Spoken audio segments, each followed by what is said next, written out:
Welcome address.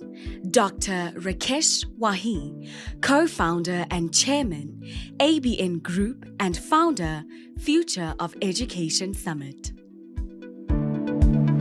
Distinguished guests, esteemed panelists, academics, industry partners, government representatives, students, ladies and gentlemen joining us from across Africa and beyond, good morning to you all.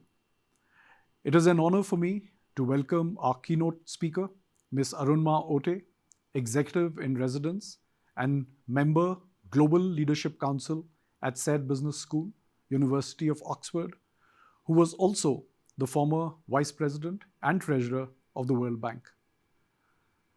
We are also honored to have so many Vice Chancellors, senior academics, and business leaders from all parts of Africa, UK, Australia, Japan, India, and the UAE joining us today. Ladies and gentlemen, it is with great pleasure and purpose that I welcome you to the 11th Future of Education Summit 2025. Today's pivotal forum is focused on bridging the academia-industry gap, the future of workforce readiness. As in the past, but with greater emphasis, we gather here today at a critical inflection point, not just for our education systems, but for the future of our continent. As has been said time and again, Africa's greatest opportunity and greatest challenge lies in its youth. Our continent is home to the youngest population in the world. Today, more than 60% of Africans are under the age of 25. And by 2035, we expect to reach a population of over 2 billion people, nearly half of whom will be below 20. Each year, 10 to 12 million young people enter the African workforce, but our economies only generate about 3 million jobs.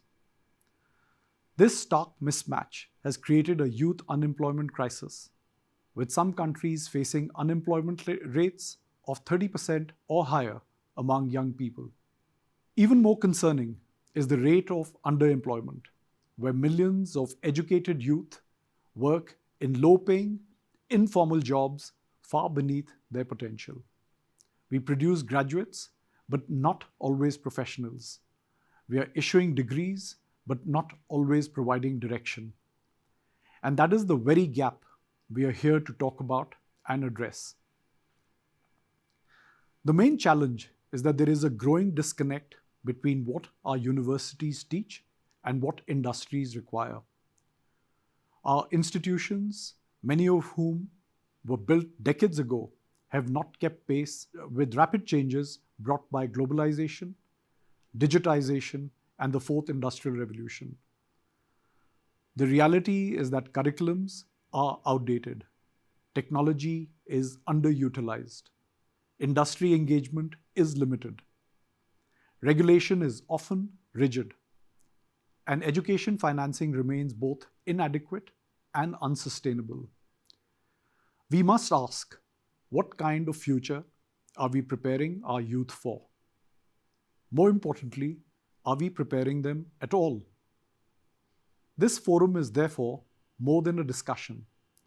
It's a call to action, a chance to reimagine and rebuild a higher education system that is agile, relevant, and inclusive. Over the coming sessions, we will tackle key areas essential to bridging the academia-industry gap. I'll highlight a few important areas that come to mind, but there will be many others discussed today.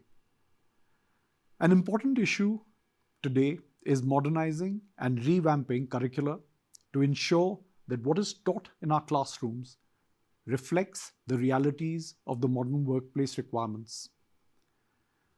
We need to evolve academic programs to include AI at the foundation level and teach not just theory, but practical, job-ready skills.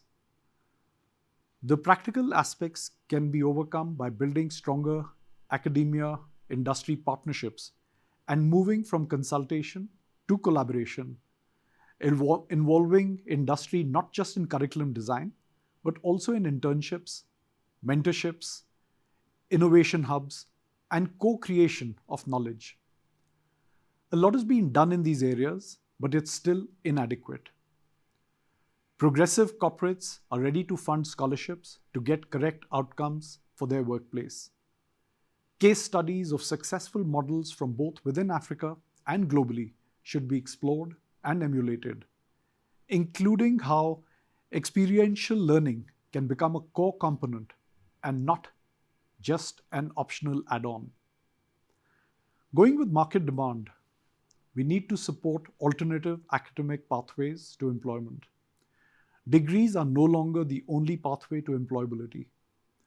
Micro-credentials, short courses, and vocational training are rising as powerful tools for workforce readiness. These alternative credentials recognize the diversity of learning and skills development that happens outside traditional academic structures. These need to be embraced expeditiously, both from a regulatory and academic standpoint. An important factor today is harnessing technology and AI in education. The fourth industrial revolution gives us a chance to leapfrog development. Artificial intelligence, virtual reality, and adaptive learning systems are reshaping how we teach and learn. But we must also address digital equity, ensuring access, infrastructure, and inclusion, especially in rural and underserved areas. We have recently established an emerging technology lab at the Lancaster University Ghana campus in Accra. Our vision is to bring AI at the core of all education and vocation. Technology is today enabling inclusivity and catalyzing online and hybrid education. However, access, cost of data, and regular power supply remain a key impediment to proper access to online resources.